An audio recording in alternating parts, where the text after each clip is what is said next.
Good morning students. NCERT chemistry line to line discussion series में आपका स्वागत है।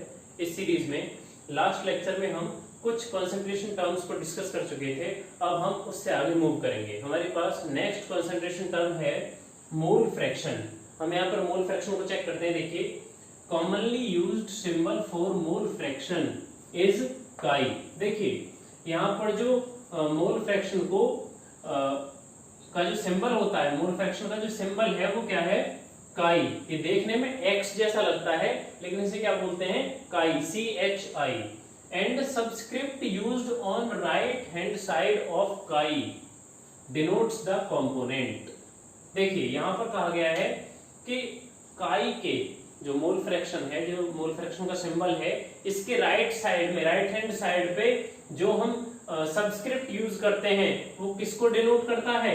कंपोनेंट को डिनोट करता है। अब मान लीजिए हमारे पास कोई कंपोनेंट है A, कोई कंपोनेंट है A, तो हम उसे किस तरह से लिखेंगे? उसे हम लिखेंगे काई A, मतलब मोल फ्रैक्शन ऑफ A। इसके राइट हैंड साइड पे हम इसे लिख देंगे। ये जो सबस्क्रिप्ट है A, इसे हम राइट हैंड साइड पे लिखेंगे, ठीक है। और ये किसको डिनोट करता है? ये कंपोनेंट को डिनोट करता है। मतलब मोल फ्रैक्शन किसके हैं? कंपोनेंट A के। कंपोनेंट A के मोल फ्रैक्शन है, ठीक है। इट इज डिफाइंड एज, इसे किस तरह से डिफाइन किया जा सकता है? मोल फ्रैक्शन ऑफ ए कंपोनेंट।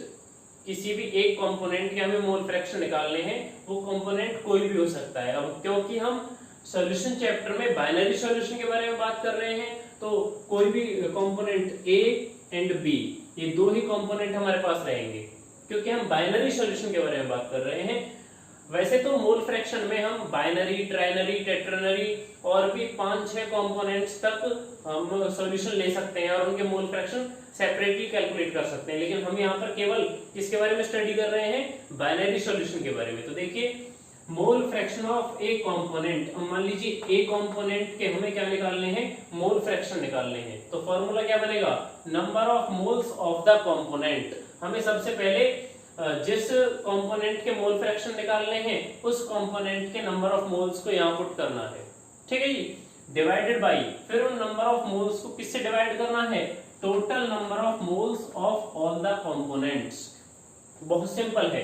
यहाँ पर देखिए, टोटल सॉल्यूशन हमारे पास है एक बाइनरी सॉल्यूशन, और बाइनरी सॉल्यूशन में टोटल कंपोनेंट्स कितने हैं?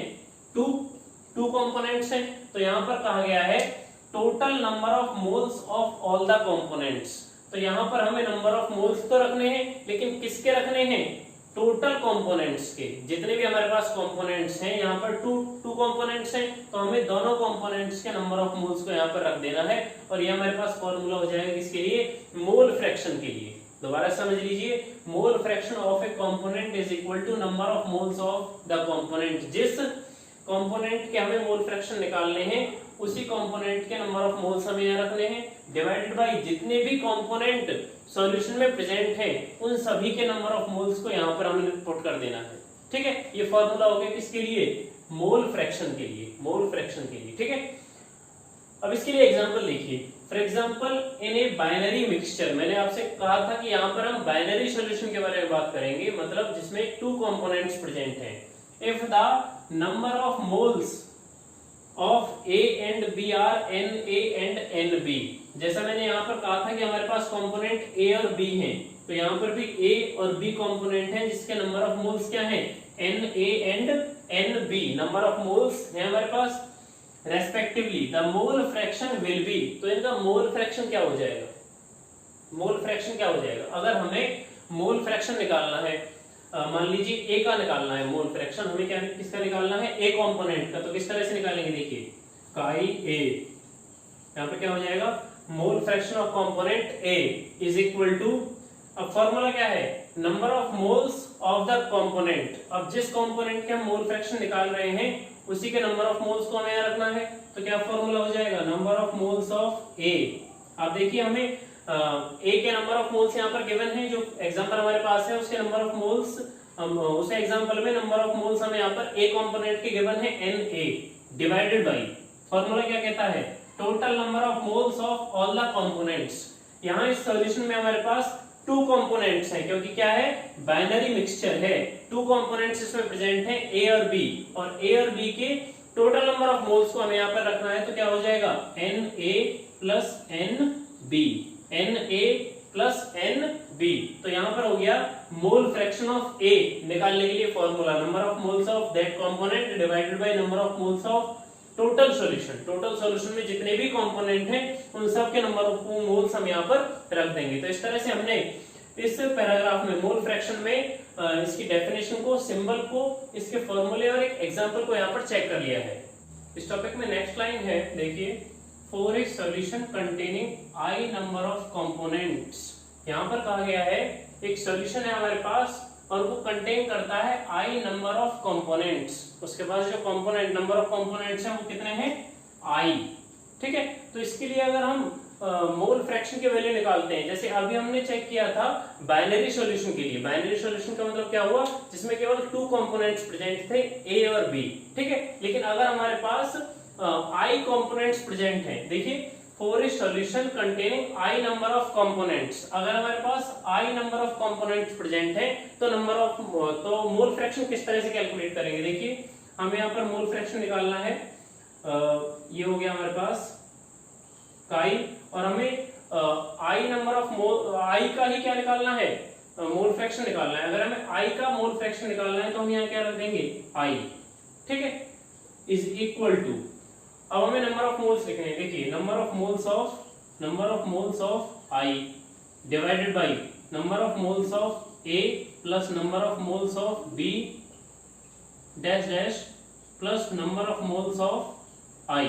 देखिए, हमें यहाँ पर नंबर ऑफ मोल्स आई लिखने हैं भाई, जिसके हमें मोल फ्रैक्शन निकालने हैं जिस भी कंपोनेंट के। तो यहाँ पर हमें उसी कंपोनेंट के नंबर ऑफ मोल्स पुट करने हैं जैसा हमने फॉर्मूले में चेक किया था। उसके बाद यहाँ क्या आएगा, total number of moles of all components in the solution.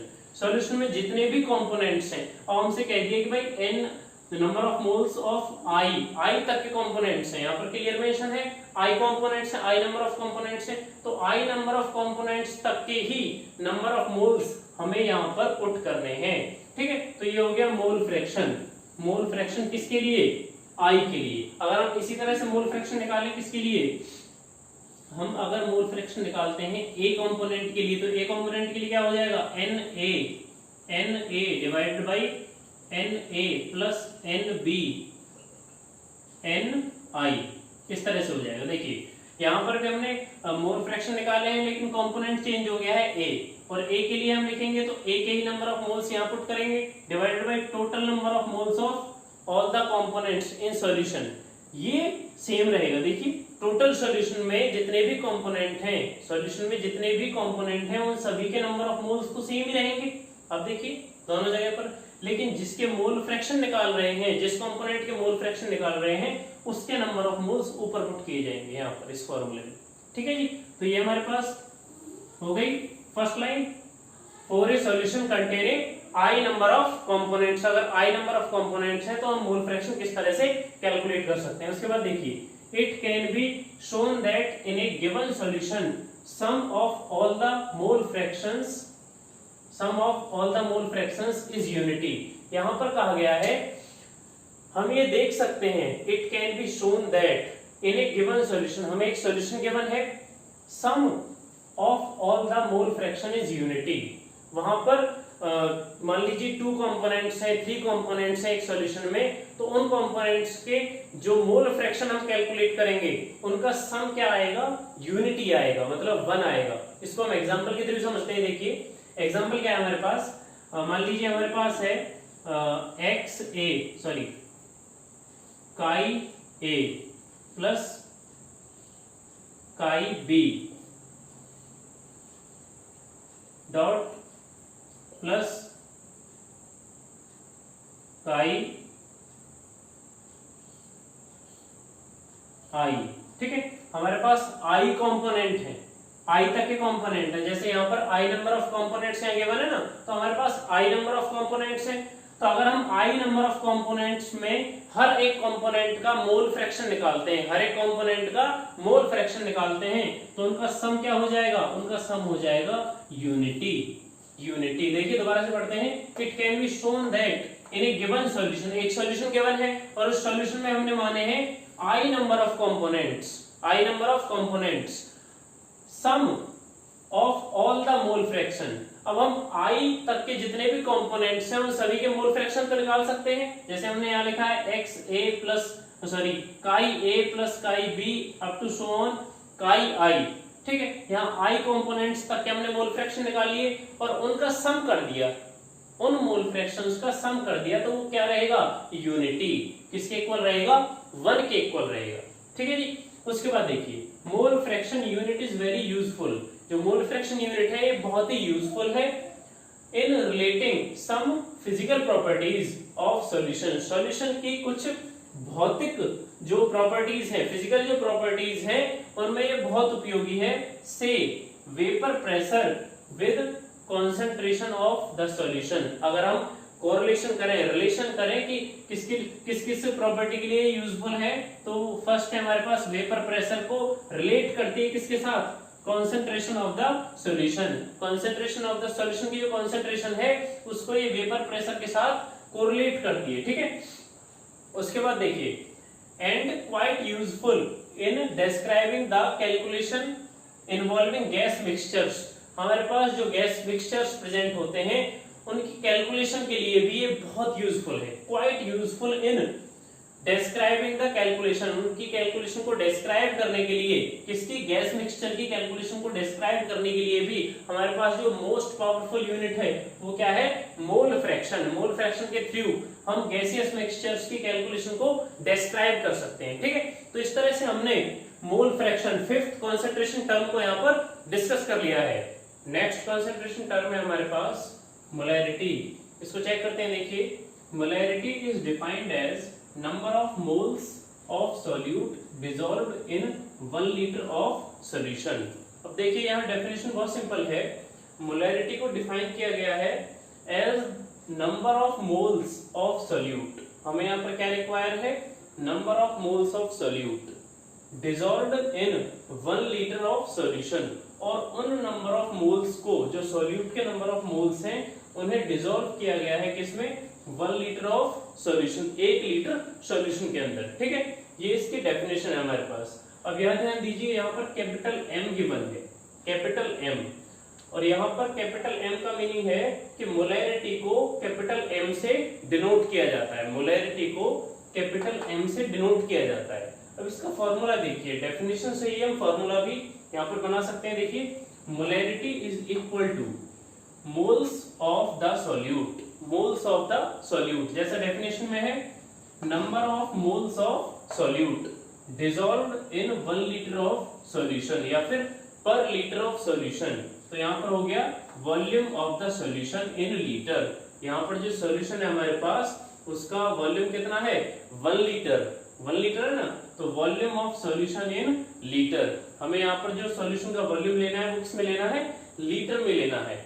अगर न्यूमेरिकल में आपको वॉल्यूम किसमें दे रखा है, मिलीलीटर में, अगर वॉल्यूम मिलीलीटर में गिवन है तो यहाँ इस फॉर्मूले में 1000 से मल्टीप्लाई हो जाएगी, 1000 से मल्टीप्लाई हो जाएगी। इस तरह से हमारे पास फॉर्मूला है किसके लिए, मोलैरिटी के लिए। अब इसी फॉर्मूले को समझने के लिए हमारे पास एक एग्जांपल भी है। देखिए 0.25 मोल लीटर इनवर्स और 0.25 capital M solution of NaOH means that 0.25 mole of NaOH has been dissolved in 1 liter। देखो बहुत सिंपल है, इस एग्जांपल को समझते हैं। सबसे पहले देखिए 0.25 मोल लीटर इनवर्स। 0.25 क्या है, एक न्यूमेरिकल है, एक नंबर है।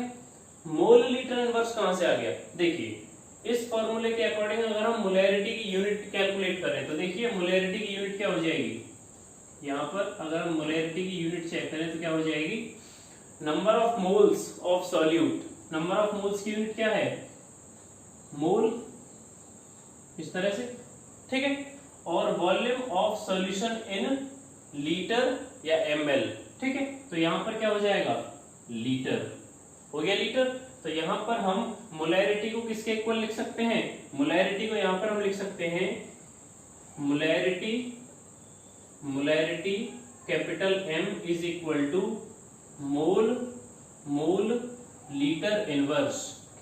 भाई लीटर है, ये ऊपर की तरफ आएगा तो क्या हो जाएगा, इनवर्स हो जाएगा। तो यहाँ पर जो ये मोल लीटर इनवर्स है, इसका मतलब क्या है कि ये 0.25 हमें मोलैरिटी गिवन है, मोलैरिटी गिवन है। और हम मोल लीटर इनवर्स की जगह पर अगर कैपिटल M देखते हैं तो उसका मतलब ये होता है मोलर, मोलर मतलब मोलैरिटी, ठीक है। तो यहाँ पर दे रखा है 0.25 मोलर सॉल्यूशन ऑफ NaOH, हमें यहाँ पर 0.25 मोलर सॉल्यूशन है दे रखा है किसका, NaOH का। अब इसका मीनिंग क्या है, मीन्स इसका मतलब है that 0.25 mole molarity is equal to number of moles of solute. तो 0.25 मोल ऑफ NaOH, तो NaOH क्या हो गया, सॉल्यूट, 0.25 इसके नंबर ऑफ मोल्स हो गए, has been dissolved in 1 litre. तो यहां पर हम लिख देंगे 1, ठीक है। यहां पर लगा देंगे मोल समझ के लिए, और यहां पर लगा दिया हमने लीटर, क्योंकि ये लीटर में गिवन है, मिलीलीटर में नहीं है, लीटर में गिवन है। एग्जांपल को दोबारा से देखते हैं, हमें मोलैरिटी गिवन है 0.25, क्योंकि हम मोलैरिटी को ही तो समझ रहे हैं, इस पर बेस्ड अभी न्यूमेरिकल अभी हम नहीं कर रहे हैं, अभी केवल इसे हम समझ रहे हैं। देखिए कि मोलैरिटी क्या है, 0.25 मोल लीटर इनवर्स और 0.25 मोलर सॉल्यूशन ऑफ NaOH, ये हमारे पास NaOH का सॉल्यूशन है, ठीक है। मींस दैट, इसका मीनिंग क्या हुआ, 0.25 मोल ऑफ NaOH, मतलब 0.25 mole NaOH solute has been dissolved in 1 litre, 1 litre solution में वो डिसॉल्व है। तो हमारे पास नंबर ऑफ मोल्स हो गए 0.25 NaOH के, और 1 लीटर क्या हो गया, सॉल्यूशन, ठीक है। ये हमने यहाँ पर चेक कर लिया है मोलैरिटी को, मोलैरिटी की डेफिनेशन, उसका फॉर्मूला और उसके लिए गिवन एग्जांपल जो हमें एनसीईआरटी में गिवन है। मोलैरिटी के बाद नेक्स्ट कंसंट्रेशन टर्म है मोलैरिटी। मोलैरिटी को चेक करते हैं, देखिए molarity is defined as the number of moles of solute per kilogram of the solvent. बहुत सिंपल डेफिनेशन है, बिल्कुल मोलैरिटी की तरह। देखिए मोलैरिटी में क्या है, मोलैरिटी को हम डिनोट करते हैं स्मॉल m से, स्मॉल m से हम मोलैरिटी को डिनोट करते हैं, is defined as the number of moles of solute. Number of moles of solute हमें लेने हैं, सॉल्यूट के नंबर ऑफ मोल्स हमें यहाँ पर लेने हैं पर किलोग्राम ऑफ द सॉल्वेंट, और उन नंबर ऑफ मोल्स को हमें किस में डिसॉल्व करना है, per kilogram of the solvent, per kilogram of the solvent, and is expressed as. अब ये जो डेफिनेशन है इसको हम फॉर्मूले की फॉर्म में किस तरह से लिखेंगे, देखिए मोलैरिटी इज इक्वल टू, जैसा यहां पर है number of moles of the solute, तो यहां पर हो गया मोल्स ऑफ सॉल्यूट, बिल्कुल मोलैरिटी की तरह ही है, ये तो बिल्कुल सेम है, moles of solute divided by यहां पर क्या है, per kilogram of the solvent, per kilogram of the solvent. तो यहां क्या आ गया, मास आ गया, mass of solvent in kilogram. देखिए पर किलोग्राम ऑफ द सॉल्वेंट, तो यहां पर सॉल्वेंट का मास आया कि नहीं आया, और वो किस में है, किलोग्राम में। अगर हम यहां मोलैरिटी को चेक करते हैं, मोलैरिटी, मोलैरिटी जिससे दोनों में कंफ्यूजन ना हो, मोलैरिटी को चेक करते हैं तो क्या है, number of moles of solute, solute divided by volume of solution, volume of solution in litre. अब देखिए मोलैलिटी में और मोलैरिटी में number of moles of solute, number of moles of solute दोनों सेम है, लेकिन जिसमें डिसॉल्व किए गए हैं वो चेंज हो गया है। यहां पर क्या है, पर किलोग्राम सॉल्वेंट में डिसॉल्व किए गए हैं, 1 किलोग्राम सॉल्वेंट में नंबर ऑफ मोल्स को डिसॉल्व किया गया है, किसमें, मोलैलिटी में। और मोलैरिटी में क्या है, number of moles of solute को डिसॉल्व किया गया है 1 लीटर सॉल्यूशन में। देखिए 1 लीटर सॉल्यूशन है, यहां पर सॉल्यूशन है, यहां पर सॉल्वेंट है, मोलैरिटी में सॉल्यूशन है, सॉल्यूशन है और यहां पर सॉल्वेंट है, पहला चेंज। दूसरा चेंज, मोलैरिटी में वॉल्यूम हमने लिया है, वॉल्यूम लिया है, और यहां पर लिया है मास, यहां पर क्या लिया है, मास। देखिए यहां 1 लीटर सॉल्यूशन है, यहां पर 1 किलोग्राम सॉल्वेंट है, ठीक है।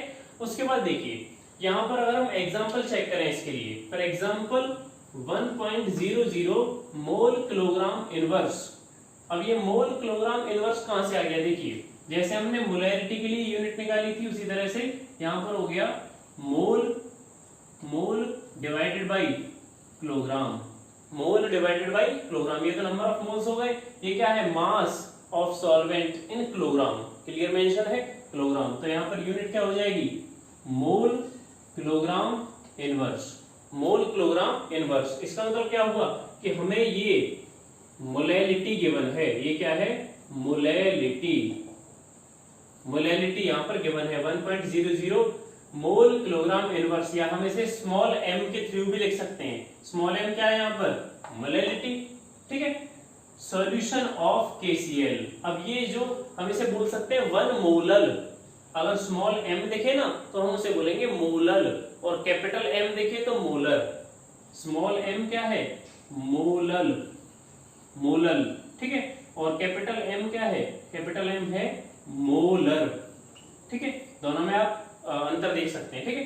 तो यहाँ पर हम बोलेंगे 1 molal solution of KCl means, इसका मीनिंग क्या है, दैट 1 मोल क्या है हमारे पास, KCl, 1 मोल KCl, अभी 74.5 ग्राम क्या है, ये है 1 मोल KCl का मास, मॉलिक्यूलर मास। देखिए KCl, पोटासियम का एटॉमिक मास कितना होता है 39, ठीक है, और क्लोरीन का कितना होता है 35.5। अब देखिए यहाँ हो जाएगा 5 और 9, 5, 4 और 6 and 7, 74.5 हुआ ही हुआ। 74.5 क्या हो गया, KCl का मास, मॉलिक्यूलर मास हो गया। मोलर मास जो हमारे पास है 1 मोल KCl का वो कितना है 74.5, तो 1 मोल मतलब 74.5 ग्राम KCl is dissolved in 1 kilogram of water. बहुत सिंपल हो गया कि अगर हम इसका मीनिंग चेक करें, देखो ये न्यूमेरिकली बहुत काम की चीजें हैं। अगर मैं आपको जो एग्जांपल कराऊंगा, जो मैं इस कॉन्सेप्ट के लिए मोलैरिटी, मोल फ्रैक्शन, इन सब के लिए जो एग्जांपल्स कराऊंगा उनमें इसी तरह से टर्म्स गिवन होंगी कि 1 मोलल या 1 मोलर, ठीक है, वहां पे ये बहुत यूजफुल होती हैं। तो 1 मोल किलोग्राम इनवर्स का मतलब हो गया कि 1 मोल KCl dissolve in 1 kilogram of water, 1 kilogram of water. तो यहां पर अगर हम इसे लिखें फॉर्मूला की फॉर्म में तो किस तरह से लिखेंगे,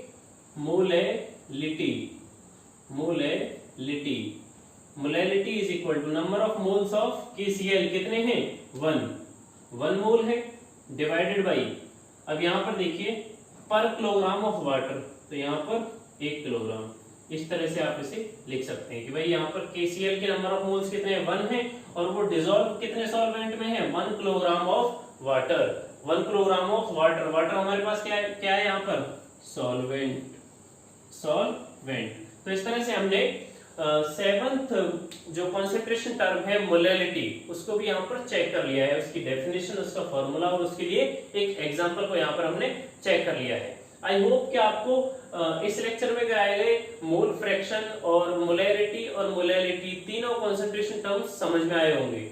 अब हम नेक्स्ट लेक्चर में इन तीनों कॉन्सेप्ट्स पे डिपेंड न्यूमेरिकल्स और कुछ एग्जांपल्स करेंगे। अगर इन तीनों टॉपिक्स में कोई डाउट है तो आप कमेंट सेक्शन में पूछ सकते हैं।